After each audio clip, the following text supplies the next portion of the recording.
Bismillahirrahmanirrahim. Assalamualaikum warahmatullahi wabarakatuh. Alhamdulillahirabbil alamin. Allahumma shalli wa sallim ala sayyidina Muhammad wa ala ali sayyidina Muhammad.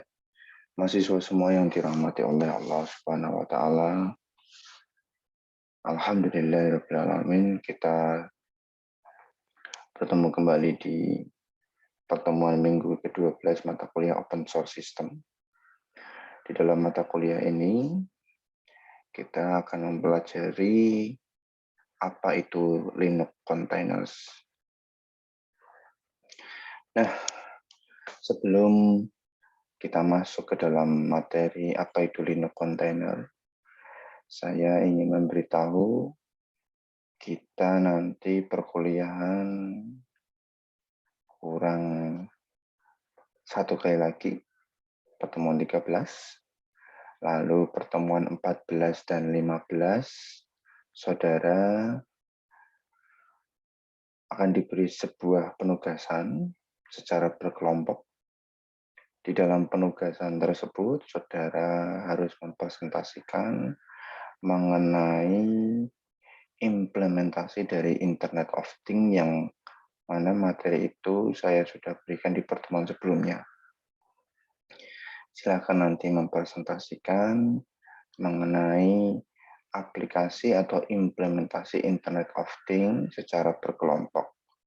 Bagaimana sistem di dalam Internet of Things tersebut bisa membantu keseharian ataupun kegiatan manusia yang nantinya bisa bermanfaat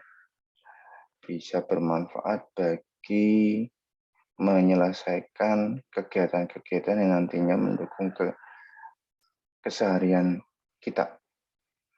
Nah, satu kelompok itu nanti terdiri dari 5 orang. Silahkan nanti memilih kelompoknya secara bebas. Secara bebas silahkan, lalu silakan untuk mempresentasikan hasil pencarian saudara bisa melalui internet di Google, bisa melalui jurnal implementasinya. Saudara baca jurnal tersebut lalu mempresentasikan secara berkelompok bagaimana sistemnya itu dibuat, bagaimana metode itu dirancang, lalu menyelesaikan permasalahan apa saja, dan kesimpulannya bagaimana. Bisa dari buku juga. Ada 3 referensi yang nanti saudara bisa cari. Semuanya memang bersumber di dalam internet. Tapi yang paling penting sumber itu bisa dipercaya, bisa saudara mendapatkan di dalam jurnal maupun di dalam buku. Nah, itu nanti saudara presentasikan di pertemuan 14 dan 15. Kita lihat ya. Saya ingin melihat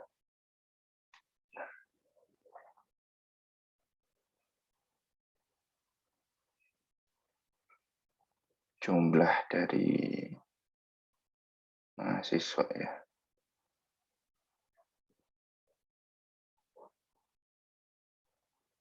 Ini 5 orang ya.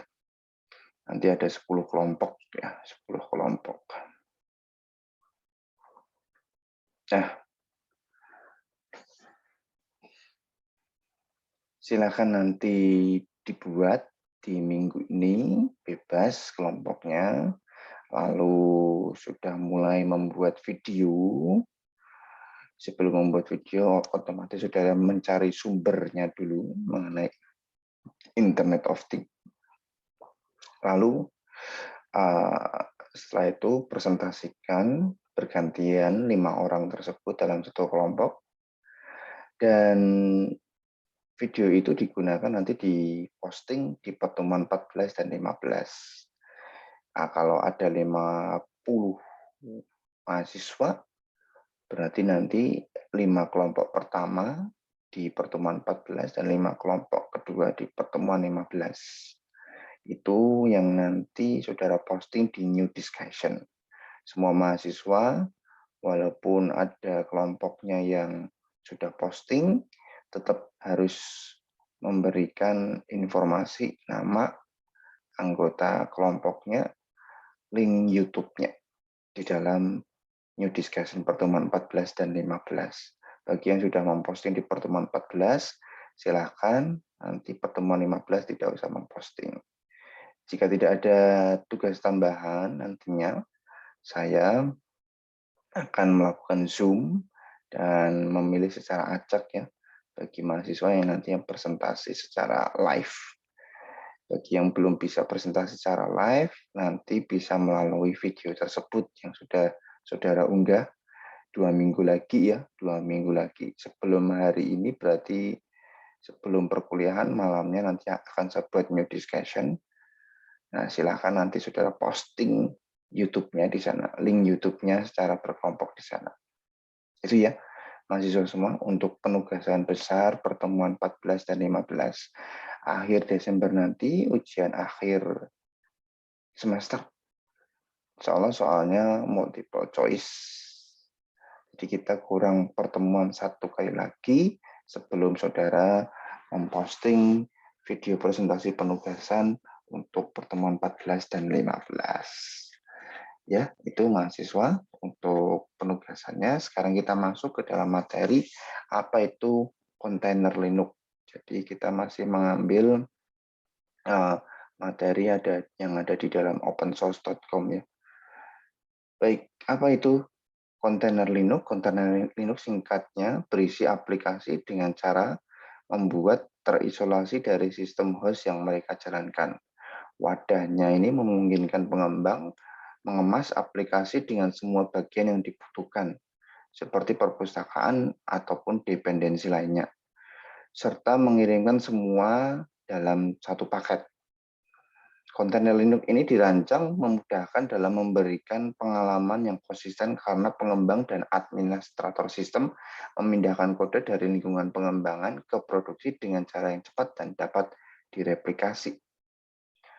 Kontainer berperilaku seperti mesin virtual. Bagi dunia luar, mereka terlihat seperti sistem yang lengkap, tetapi tidak seperti mesin virtual. Daripada membuat keseluruhan sistem operasi virtual, kontainer tidak perlu mereplikasi seluruh sistem operasi.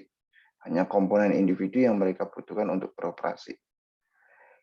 Linux kontainer ini memberikan peningkatan kinerja yang signifikan dan mengurangi ukuran aplikasi. Mereka juga beroperasi lebih cepat karena tidak seperti virtualisasi tradisional. Proses Linux virtual berjalan secara natif di host hanya dengan lapisan perlindungan tambahan di sekitarnya. Banyak teknologi yang mendukung teknologi kontainer ini. Salah satunya ya open source ini ya. Open source di sini memiliki komunitas kontributor yang luas, membantu mendorong perkembangan pesat ekosistem dari proyek yang terkait sesuai dengan kebutuhan semua jenis organisasi yang berbeda, besar maupun kecil. Mengapa ada passion di sana untuk membuat sebuah wadah di dalam Linux container?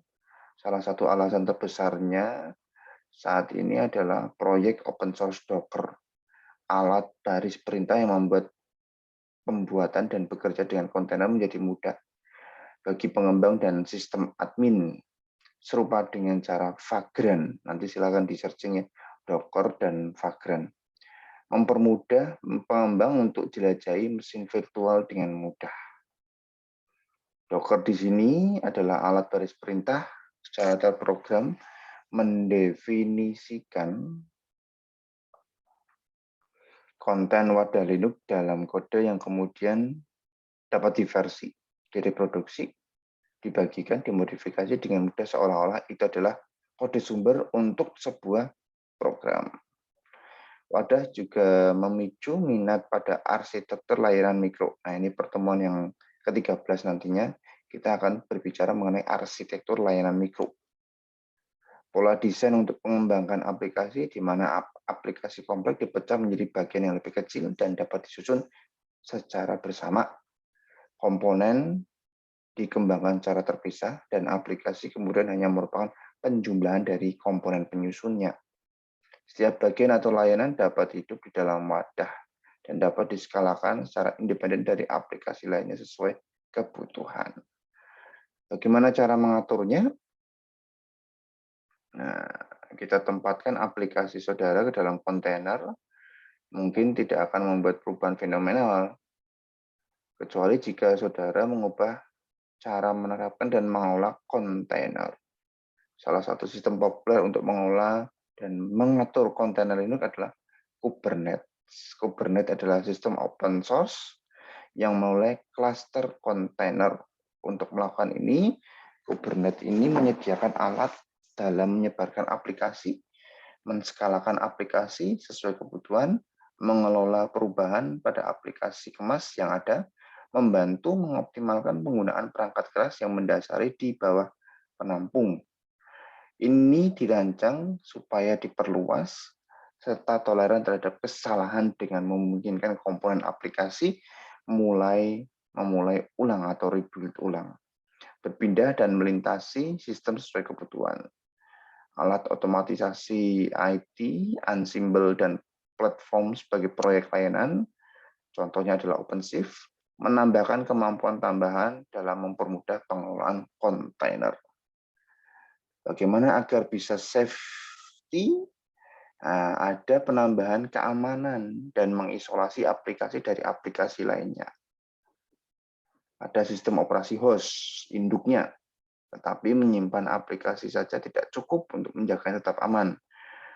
Walls, pakar keamanan komputer yang dikenal dengan karyanya SE Linux, menjelaskan cara yang dilakukan developer dalam memastikan Docker dan alat penampung lainnya terdapat di penampung yang aman. Ada fitur keamanan yang saat ini di dalam Docker dan mereka berfungsi dengan baik di dalam Docker.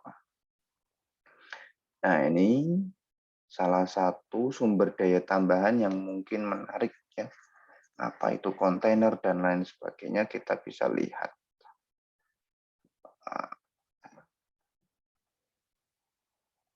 Ini ada open container, ini punya Red Hat. Ini for security consideration. Nah, open container adalah open governance struktur untuk tujuannya adalah membuat open industry standard di sekitar container format dan runtime. Nah,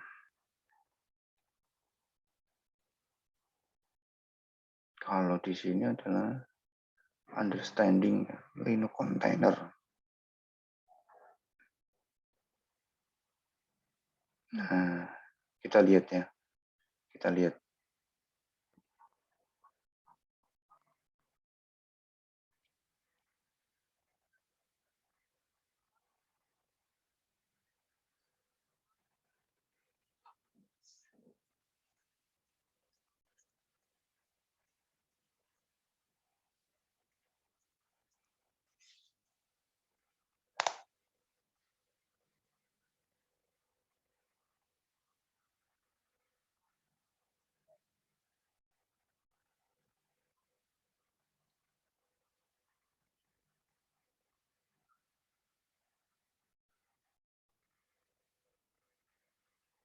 Nah, itu penjelasan dari Linux container. Kita coba translate ya.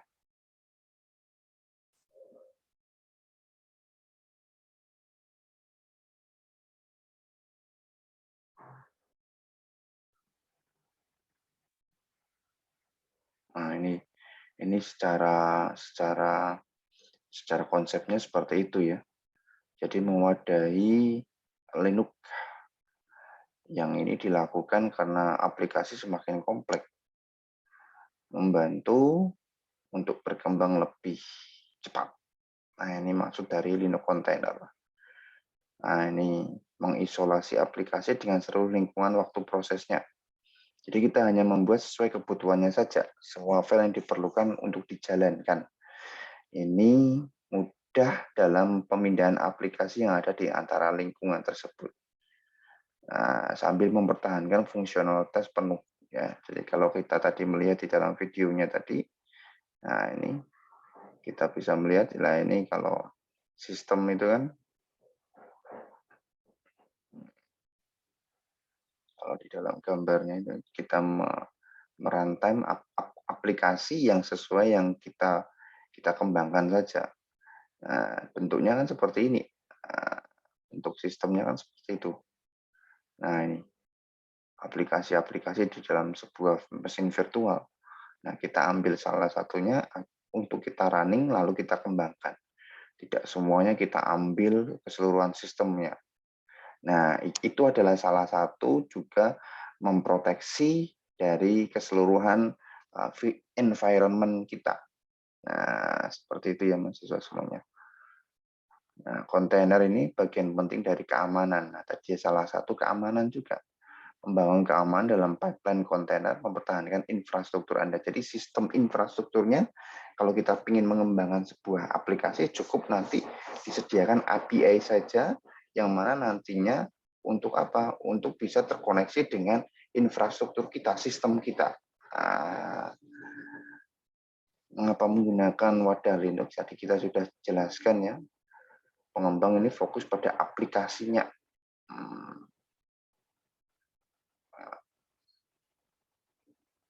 Yang mana nantinya mengurangi konflik antara tim pengembangan dan operasi, sistem operasi yang memisahkan area tanggung jawab developer.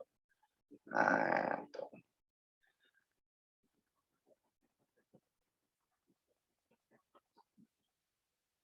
Nah, nantinya silakan mahasiswa semuanya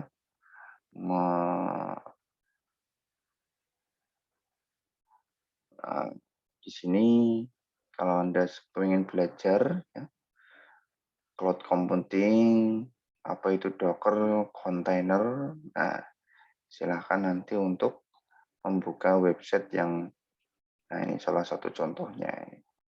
Ini kontainer jurnal. Ya.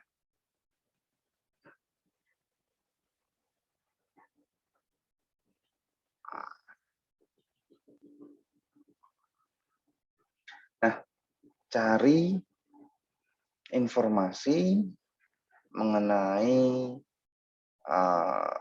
keuntungan keamanan dari penggunaan Linux container ini. Itu pertanyaan untuk menjadi bentuk kehadiran dan keaktifan saudara di pertemuan 12 ini. Silahkan mencari tahu mengenai security feature yang mana itu terdapat dalam konsep Linux container. Silakan saudara menjelaskan security features yang mana itu merupakan bagian dari Linux container dalam segi keunggulannya kita mengembangkan aplikasi. Nah, silakan nanti saudara mencari literasi, mencari sumber terkait security feature keamanan yang nantinya menjaga kontainer tetap aman. Silakan itu nanti dibuat di dalam new discussion. Jangan lupa nama dan name sebagai judul dan pesannya adalah jawaban dari pertanyaan yang sudah saya berikan. Itu ya mahasiswa semuanya untuk pertemuan kita pada hari ini. Mohon maaf sebelumnya. Alhamdulillahirrahmanirrahim. Assalamualaikum warahmatullahi wabarakatuh.